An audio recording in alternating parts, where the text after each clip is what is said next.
Hey guys, welcome to another Warframe video, and I've received a lot of messages asking me about the Hydroid build or, the Hydroid video in general, because at this point I think I'm the only Warframe YouTuber that has not released a Hydroid video yet. And the reason is pretty simple. I do not buy Prime Access because for me, with the exchange rate that we have here, where $1 is about 21.5 crowns, the most expensive Prime Access, which is the one I would buy just to get everything, would be like 3,000 crowns, which is 3 pairs of quality shoes that would each last me for about a year or two. That's how expensive Prime Access is for me.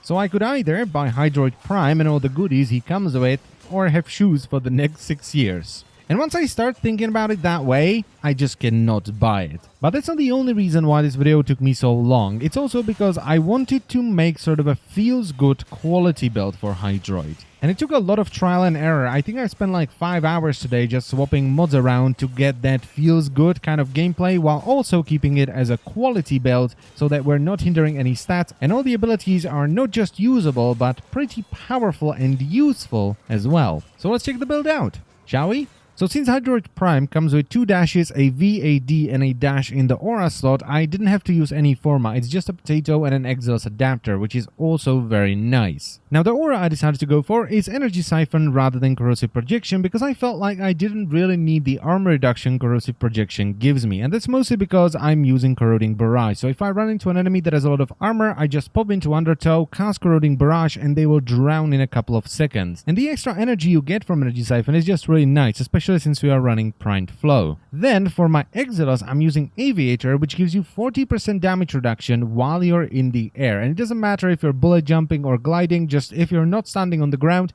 you have 40% damage reduction. This is really strong, but it very much depends on how you like to play. If you're like me, and as soon as you take a big hit or you take a nasty proc, you jump into the air and try to get out of there as soon as possible, this is amazing. However, if you don't like jumping around too much and you spend the majority of the time on the ground, I would replace this with something else, something like the drift mods you can find on the moon. But if I were you, I would definitely try it out because it's a nice extra layer of defense. Then I'm using Prime Continuity. You can of course use the regular one if you don't have the primed version, and this increases the duration of Tempest Barrage and Tentacle Swarm, but it also reduces the energy drain on Undertow, which is also really nice. Then I'm using Steel Fiber, which gives you 525 armor, which is actually a lot of armor, and you can feel how much tankier you get by putting this mod on. After that, I'm using a mod that you don't see very often, and that is Natural Talent, which speeds up your casting animations by 50%. This is huge for Hydroid. This is actually the last mod I swapped around. I used to run Streamline in there, which you can definitely do, but I would very much recommend you try to fit Natural Talent somewhere into your build because it just speeds everything up and makes the whole playstyle of Hydroid far more fluid.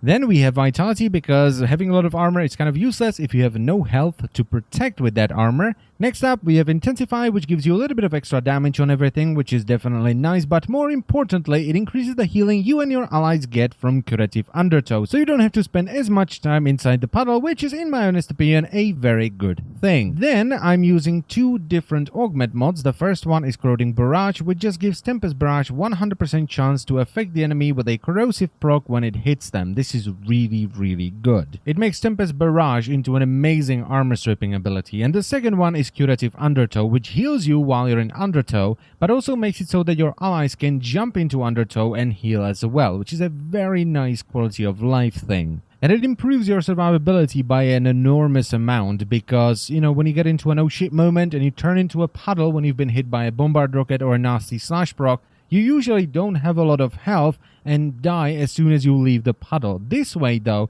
you can wait for your shields to regenerate, and as your shields are regenerating, you are also being healed up. So you will emerge from the puddle at full health and full shields, which is awesome. And the final mod I'm using on the build, bloody hell, it took me a very long time to get through everything today that it not, is Primed Flow, so that I can bank a ton of energy and I can use abilities willy-nilly and even stay in the puddle for a very long time if that's what I want to do. Now, the reason why Hydroid and Hydroid Prime are, in my opinion, like the best candidates for sort of a feels-good quality build is that the Undertow / Corroding Barrage synergy doesn't require any scaling whatsoever, so you can run a quality feels-good build while still being able to absolutely melt any enemy in the game as long as you get them into Undertow. So you end up with a build that feels really nice to play because the abilities are nice and snappy thanks to Natural Talent. It's very durable because you have multiple layers of defense, you have health, you have armor, you have Curative Undertow, and you have Aviator if you decide to go for that.